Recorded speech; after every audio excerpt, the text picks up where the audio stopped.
I want to now continue the conversation with retired Army Colonel Seth Krummrich. Colonel, thanks so much for taking the time. We appreciate it. We also know you spent a lot of your career in the Middle East. I'm wondering if you think we could actually see regime change because of the strikes we've seen here. We know the Supreme Leader went into hiding just before this happened. Hi, Phil. Thanks for having me on. Regime change is an option and a possibility, but I think it's still a ways down the road. What we're seeing inside of Iran is the population is scared. They're not sure what's happening. No one's communicating with them, so they're very unsure of what's happening. And from a regime's perspective, their number one threat is the domestic street. So they're going to be doing their actions next to really be talking to the Iranian street. They have to respond to the U.S.'s attacks.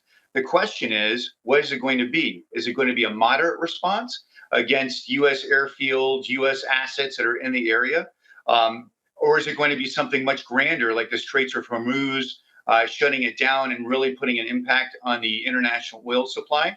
But what they can't do is do nothing, because then they'll look weak to the Iranian street, and that's going to create and foment more potential revolution, and that's going to be their number one threat. Colonel, our Marcus Moore just reported, and you know that B-2 bombers dropped a number of massive ordnance penetrator bombs, also known as bunker busters. They were specifically necessary in this mission because of what the U.S. was trying to get at and how deep it was, right? Talk to us a little bit about that. That's correct. This very specific target required a very specific type of ordnance that only the United States has. And when you talk about a weapon of this particular calibration, there's nothing like it. Most bombs they'll talk about in terms of 500 pounds or 1,000 pounds or 2,000 pounds. When you label your weapon system a massive ordnance penetrator, that's exactly what it is. It's something that's wildly unique and specifically designed to burrow deep underground and strike these targets. And now we're going to wait for battle damage assessment.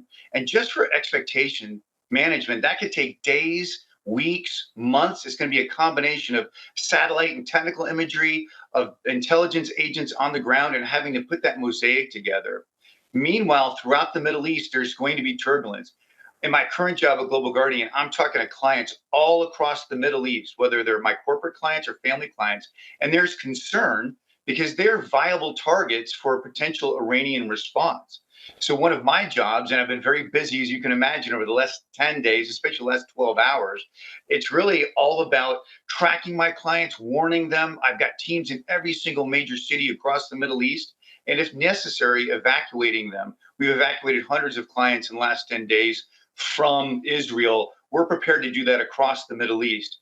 So when you look at what could Iran do next, it could be anything, but they're going to have to do something, because this massive ordnance penetrator that you just mentioned is something that is going to require a very specific response from Iran to speak to their street. Yeah, and it requires a very specific delivery system. We've got some new images. I'm not sure if you can see, but we're going to play them for our viewers.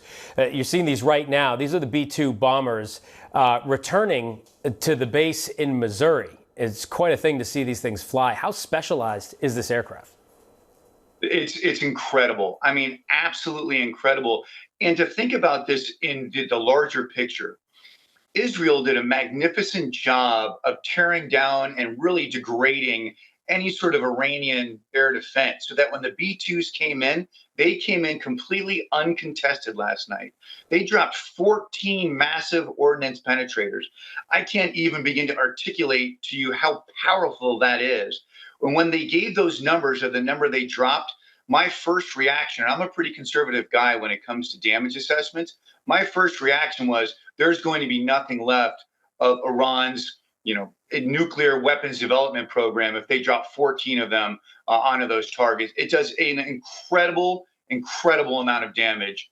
So I don't think they're going to recover for any time soon. And any attempts to try to recover their program, think about how deep the Israeli intelligence is.